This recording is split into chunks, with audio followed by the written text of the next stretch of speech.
This is a reading from the Poem of the Man God by Maria Valtorta, Volume 1, Episode 23, The Birth of the Baptist. 3rd of April, 1944.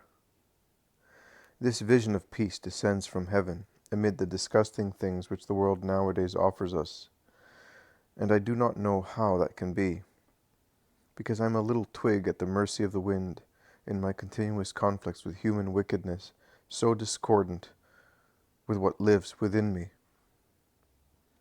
We are still in Elizabeth's house. It's a beautiful summer evening, still clear in the last rays of the sun, and yet the sky is already decorated with a falcated moon that looks like a silver comma attached to a large, deep blue cloth. The rose bushes give off strong perfume, and the bees, like humming gold drops, are making their last flights in the quiet, warm evening air. From the meadows there is a strong smell of hay dried in the sun. It is almost like that of bread, of warm bread, just taken out of the stove. Perhaps it comes also from the many sheets hanging everywhere to dry, and which Sarah is now folding. Mary is walking with her cousin, linking arms with her. They go up and down very slowly under the semi-dark pergola. But Mary watches everything, and while taking care of Elizabeth, she sees that Sarah is ill at ease in folding a long sheet, which she has taken off a hedge.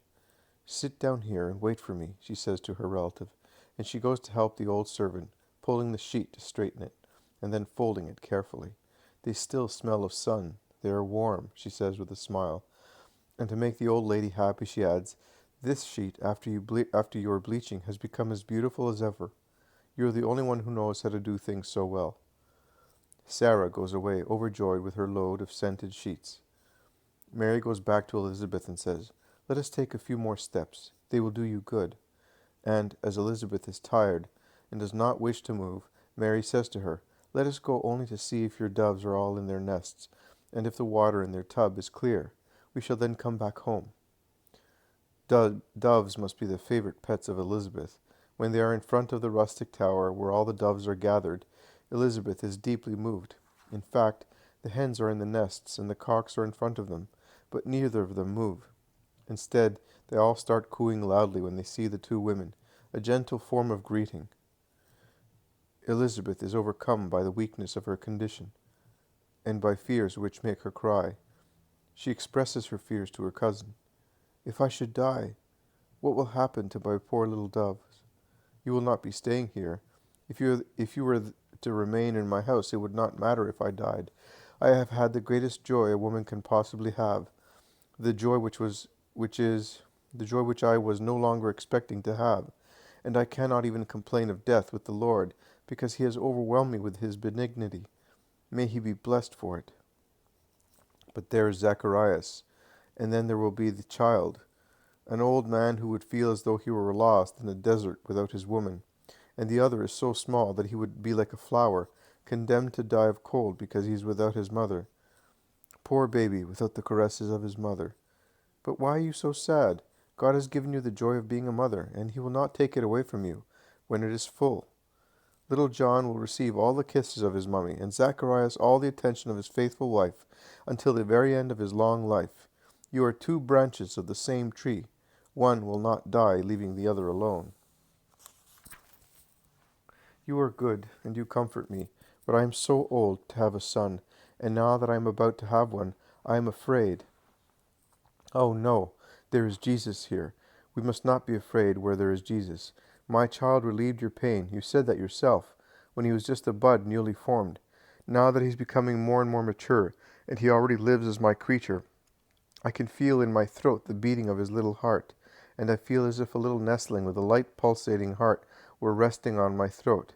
He will remove all dangers from you. You must have faith. I have. But if I should die, don't leave Zacharias at once. I know that you are concerned with your own house, but please remain here a little longer to help my husband in his first days of sorrow. I shall stay to take delight in your joy and in the joy of your husband, and I will leave you when you are strong and happy. But now be quiet, Elizabeth. Everything will be all right. Nothing will happen to your household while you are suffering. Zacharias will be served by the most loving maid. Your flowers will be looked after, and your doves will be attended to, and you will find them all beautiful and happy to rejoice with when their loved mistress comes back. Let us go in now, because you are getting pale." "Yes, I think I am beginning to suffer again. Perhaps my time has come. Mary, pray for me." "I will support you with my prayer until your labor ends in joy." The two women slowly go back into the house. Elizabeth withdraws to her rooms.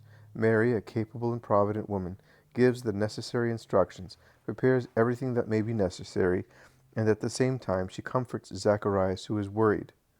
In the house that is sleepless that night, and where one can hear the strange voices of women called in to help, Mary is watchful like a lighthouse on a stormy night. The whole house rotates around her, and she sees to everything, smiling sweetly, and she prays. When she is not called for this or that matter, she concentrates in prayer.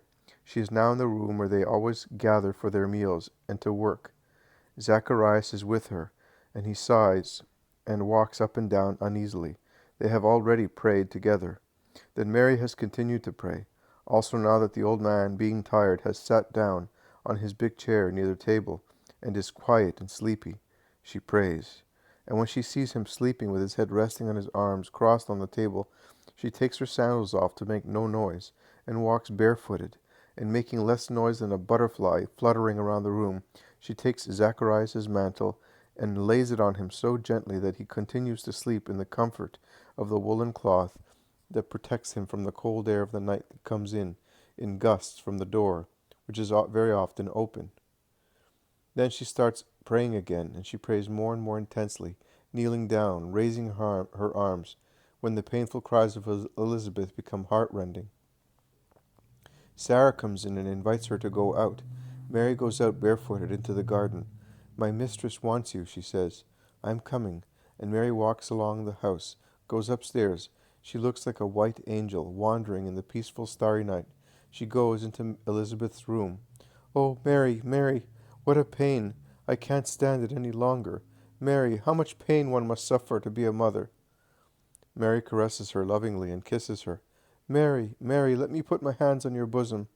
Mary takes the two wrinkled and swollen hands and lays them on her round abdomen, pressing them tightly with her smooth, slender little hands, and she speaks in a low voice, now that they are alone.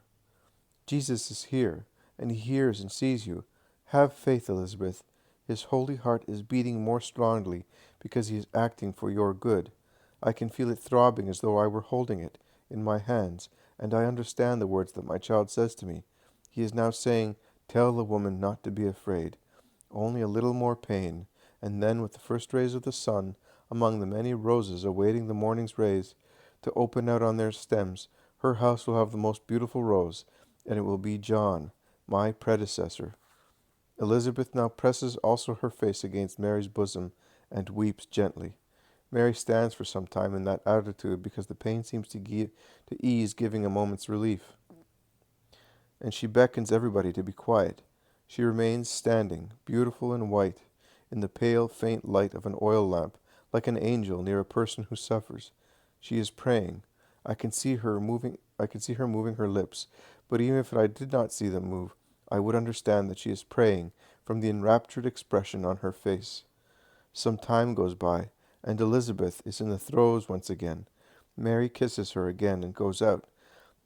She goes downstairs very quickly in the moonlight and goes to see if the old man is still sleeping. He is sleeping and moaning in his sleep. Mary makes a gesture of compassion and starts to pray once again. More time passes. The old man awakes from his sleep and lifts up his head, and he is confused because he does not recollect why he is there. Then he remembers, makes a gesture, and utters a guttural exclamation. He then writes, "Is he not born yet?" Mary shakes her head in denial. Zacharias writes, "How much pain! Oh, my poor woman! Will she manage without dying?" Mary takes the hand of the old man and reassures him. "At dawn, in a short while, the baby will be born. Everything will be all right. Elizabeth is strong. How beautiful this day will be. It will soon be daybreak. How beautiful this day will be when the child sees the light. It will be the nicest day of your life. The Lord has kept aside great graces for you, and your child is the announcer of them." Zacharias shakes his head sadly and points to his dumb mouth. He would like to say many things, but cannot. Mary understands and replies, The Lord will complete your joy. Believe in him completely. Hope in him indefinitely. Love him totally. The Most High will grant you more than you dare hope for. He wants this total faith from you, to wash out your past mistrust. Say in your heart with me, I believe. Say it with every beat of your heart. The treasures of God are open for those who believe in him and in his powerful bounty. The light begins to filter in through the partly open door. Mary opens it. Dawn makes the dewy earth completely white. There is a strong smell of humid earth and green herbs, and the first chirping of the birds calling one another from branch to branch can be heard. The old man and Mary move towards the door.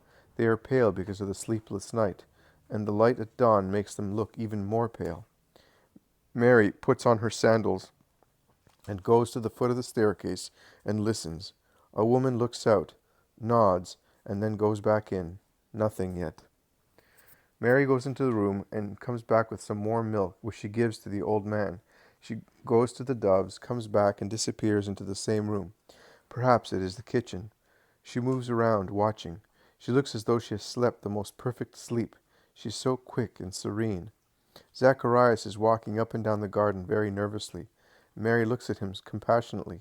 She then goes again into the usual room, and kneeling near her loom, she prays intensely because the cries of Elizabeth are becoming sharper. She bows down to the ground, imploring the Eternal Father.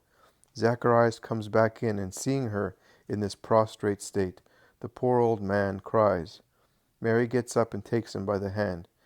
She is so much younger than he is, but she looks as though she were the mother of the poor old desolate soul, and she pours her consolation on him. They are standing thus, one beside the other, in the sun that makes the morning air rosy, and it is thus that the joyful news reaches them. He is born! He is born! It's a boy! Happy Father! A boy as beautiful as a rose, as beautiful as the sun, as strong and good as his mother. Joy for you, Father, blessed by the Lord, who gave you a son, that you may offer him to the temple. Glory to God, who has granted posterity to this house. Blessed are you and your son who was born to you. May his offspring perpetuate your name for centuries, from generation to generation, and may his descendants always be in union with the eternal Lord. Mary blesses the Lord, weeping for joy.